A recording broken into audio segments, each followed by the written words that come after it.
今天推荐的是2024泰国最新恐怖片《鬼生气》。作为一个鬼片爱好者，一看到新资源我就老老实实的看了一遍。说实话，这个电影还真有不少小惊喜。友情提示：本片可能会引起不适，请大家做好准备，谨慎观看。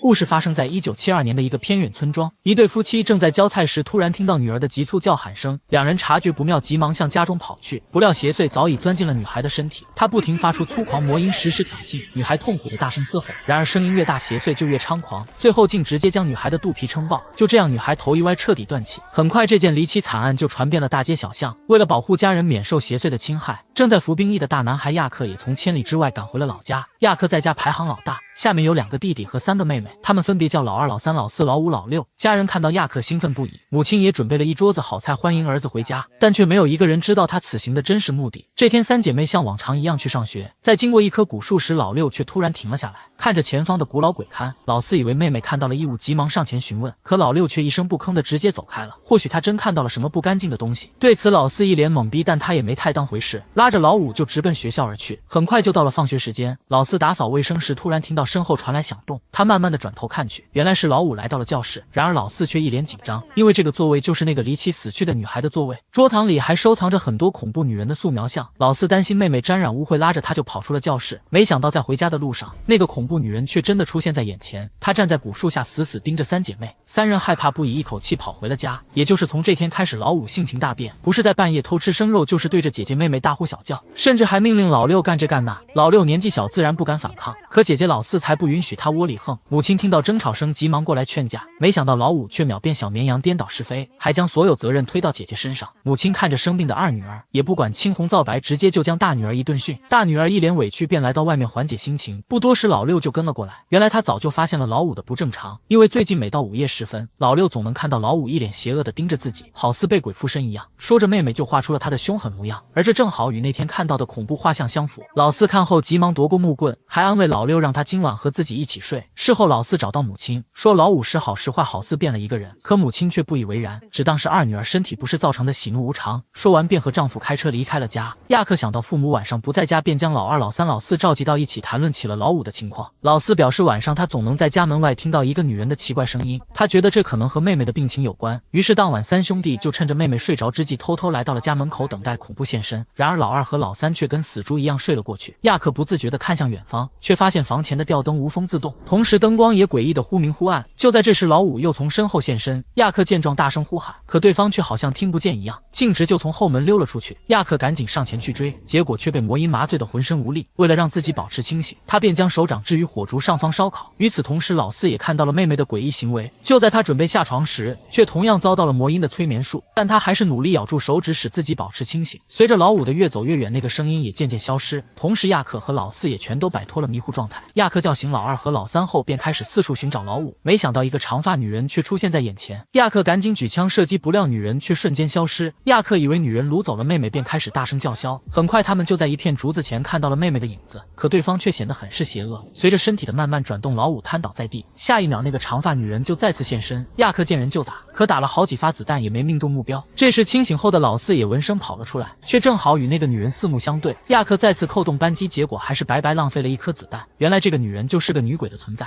而老5很可能早已被鬼附身。意识到这点后，3人便将老5抱了回去。清醒后的老5看到大家围在床前，一脸懵逼，因为他根本不知道刚才发生了什么，只感觉肚子阵阵隐隐作痛。母亲觉得女儿身子虚弱，就想让她在家里好好休养，可恢复正常的老5却非要出去散心，结果刚要出门，一个大拳头就冒了。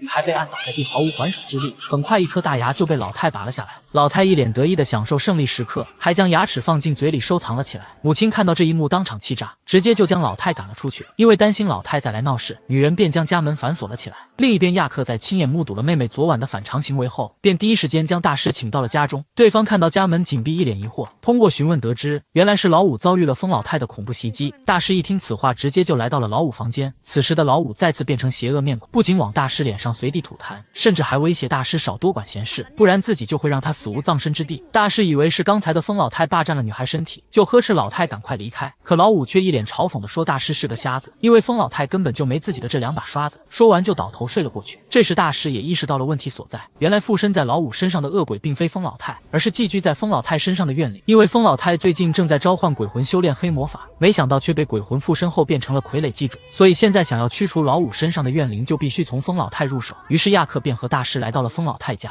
此时疯老太的转换仪式也进行到了最后时刻，就是将自己身上的恶鬼完全转移到老五身上，而那颗牙就是仪式的关键所在。随着牙齿被扔进痰盂，仪式也完美告终。亚克看着眼前的做法，痰盂怒火中烧，直接就将其踢飞了出去。随后他又一脸凶相的将疯老太搂入怀中。疯老太以为自己成了世界上最美的女人，便美滋滋的伸出黑舌头勾引，不巧却将亚克恶心到了100米开外。疯老太一看没了男人宠爱，便一头扎在竹竿上结束了自己的生命。对此大师感慨万千，他觉得疯老太的死就是新宿主的诞生，而新宿主的牙齿就是怨灵转移的关键，所以说现在的老五很可能就是恶鬼的新宿主。但是现在已成定局，大师表示自己也无能为力，不过自己会帮他引荐法力更高的大师，但是当务之急就是回去好好照看老五，别给恶灵任何可乘之机。于是当晚三兄弟就开始坚守岗位。此时已是凌晨2点钟，如果接下来的4个小时内恶灵没有出现，那老四就会平安无事。没想到话刚说完，那个恐怖魔音就响了起来。老二老三因为正处于迷糊状态，所以声音一响，两人就昏睡了过去，只有亚克还保持着清醒。这时老五又在恶灵控制下走了出来，他一边念咒一边控制油灯走位，很快亚克也失去意识晕了过去。此时老四还在用老方法保持着清醒，看到老五出去之后，他便爬到了客厅。老四使出浑身解数试图叫醒3个哥哥，可他们却好似死猪一样根本叫不醒。无奈之下他只得下狠手，好在2个嘴巴子之后大哥被成功唤醒。亚克知道自己耽误了时间，对着老二老三就是一顿疯狂输出。待2人醒过来之后，三兄弟便一起跑了出去，老四则返回房间照看老六。老爸老妈听到院里有动静便出来查看。亚克说家里有鬼，现在上了老五的身。老爸以为这是儿子玩枪的借口，伸手就是一个大耳光。恶灵一看老头子不信鬼，直接就空降了一场石头雨。老头子见状也不再瞎嘚的，亚克作为家中老大主动挑起大梁，他让老两口在这保护老四和老六，自己和2兄弟则兵分3路去找老五。结果亚克刚来到玉米地，就听到有人叫他的名字，他知道这是恶鬼在蛊惑，对着声源的地方就是砰的一枪，没想到却正好打在了老妈身上。看到老妈人头落下，亚克便来到跟前痛哭，可对方却发出呵呵的笑声，原来他并非真老妈，而是恶鬼所幻化。亚克害怕的连连后退，而恶鬼则站起身将头重新复位。看到如此骇人一幕，亚克也不再迟疑，掉头就向着出口处跑去，同时恶鬼也在身后穷追不舍，上演了一场前所未有的人鬼追逐大戏。亚克仅凭一个猴子翻跟头就提前逃出了玉米地，这时身后却突然传来老妈的声音，亚克以为又是恶鬼，便将枪口对准了对方。还好老三及时过来阻拦，才避免了悲剧的发生，因为这次站在眼前的确实是真老妈。与此同时，家中的老四突然听到了老五的敲门声，因为不确定是人是鬼，所以他并没有去开门，而是站在窗口观察外面的情况。直到哥哥抱着老五出来之后，老四才确定了敲门人的鬼身份。不知情的老六以为是老五，就打算上前开门，还好被老四及时拦了下来。恶鬼一看这招不好使，就顺着狭小门缝把手伸了进来。2人看到鬼手被秃噜皮，害怕的大声尖叫。就在这时，门外又突然传来母亲的叫喊声。老四定睛一看，却发现四周并无异样，原来刚才的一切全都是恶鬼制造的幻觉。看到母亲进来，老四内心的小宇宙彻底爆发。另一边，大师也找到驱鬼专家白发老者，为了尽快赶走这个恶鬼，亚克一大早就把2人请了过来。但白发老者并没有进入房间查看老五的情况，而是围着院子瞎转了一圈，一会说这边的竹子长得好，一会又说这边的白菜长得旺，而那片竹子正好就是老五晕倒的地方。但这和老妹的病又有什么关系？亚克以为老头是个江湖骗士，就想让他给老妹看病来彰显一下真本事。可白发老者却叫亚克沉住气，因为很快他就要面临一个严峻考验，光靠蛮力根本无法通过考验，只有天时地利人和才能事半功倍。白发老者表示时间已经消磨得差不多，现在才是驱鬼的最佳时间。说完便让亚克带路。然而刚来到大门口，白发老者却突然停了下来，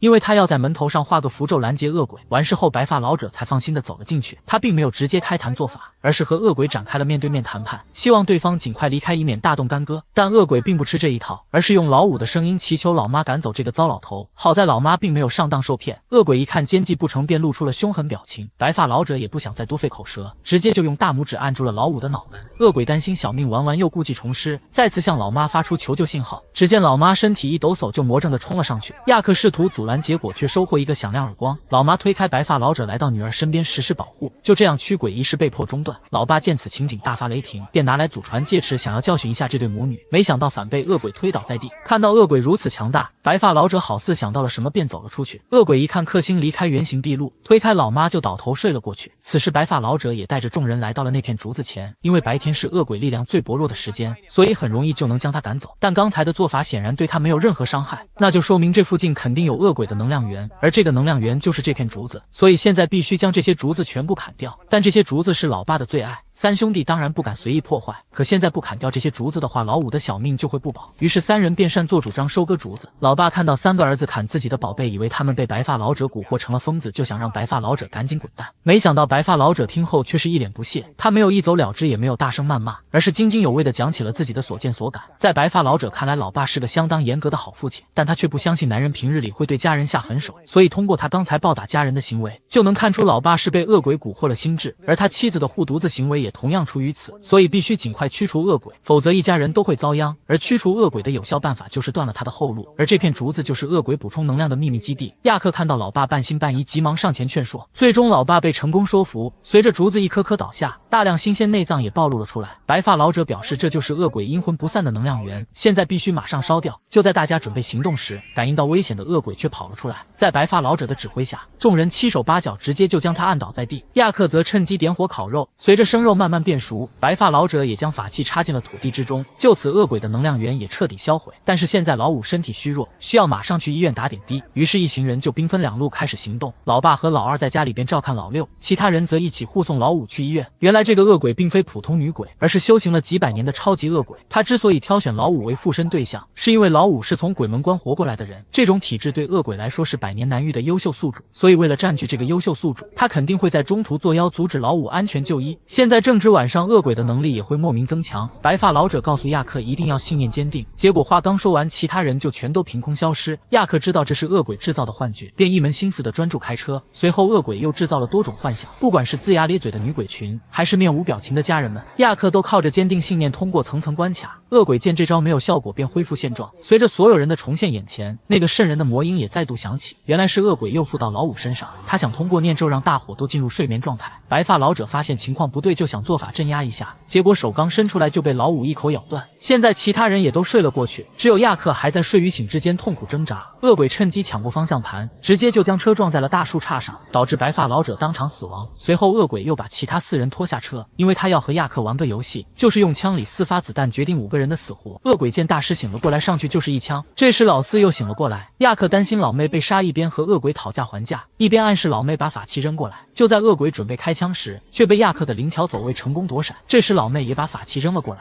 亚克接过法器，对着老五的胳膊就是一刀。因为恶鬼想要老五的完整身体，现在他的身体有了伤口，所以恶鬼直接就从女孩身体里跳了出来。亚克趁机捡起手枪，将恶鬼一枪爆头。本以为事情到此结束，没想到老五被送进医院，却再次被附身。恶鬼从女孩嘴里拔出一颗牙后抽身逃离。老五恢复意识后全身抽搐，同时肚子也急速变大，直至炸裂而亡。亚克不甘心妹妹就此死去，便来到3姐妹见鬼的大树下，因为恶鬼没有宿主，肯定又回到了这个鬼龛里藏身。而现在亚克要做的就是为妹妹复仇，同恶鬼奋战到底，而破坏他的鬼龛也仅仅是复仇的开始，后面一人一鬼肯定还会再度见面。